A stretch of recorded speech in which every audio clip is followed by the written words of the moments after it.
We're at Sub-CNC Precision. Now these guys know key to their success is getting their name out to market. So George, what do you actually do? We use a range of techniques here. We use predominantly the digital marketing techniques of social media, so we've got Twitter, Facebook, LinkedIn, all those kinds of things. Obviously the MTD network, but we do like the face-to-face, real-time conversations that we can have with somebody on a stand at NEC. Okay, so two different things there. Obviously digital media gives you that instant route to market. So you mentioned the exhibitions. Where have you been recently? More recently we've been to MAC 2016 at the NEC. We try to get to a trade show every year, and MAC was one of them. Any successes?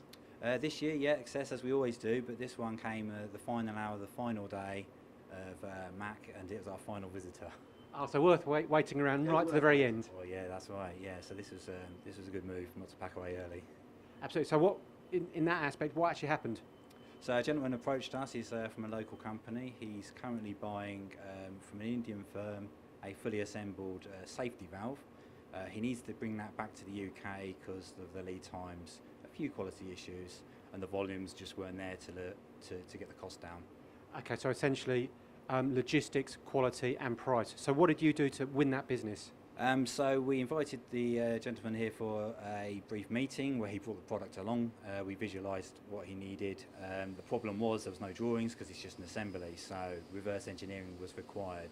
So we set up subsequent meetings with design team and his quality team who came down, and we laid everything out on the table, looked at the materials and said, right, you can save money here, do you need to make this out of this material, finishes, all of that we went through, and we're now onto the prototype stage of that project. Okay, so really, and I hate to use a cliche, taking a problem and turning it into an opportunity for you guys, and always good having no drawings when you're doing a component. Well, that's right, yeah, but we're well underway with that now.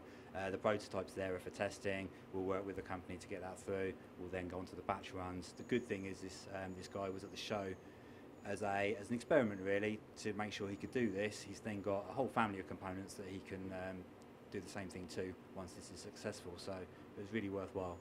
Excellent, so really a great example of using your digital media and also going to exhibitions and getting your face out to customers. George, thank you.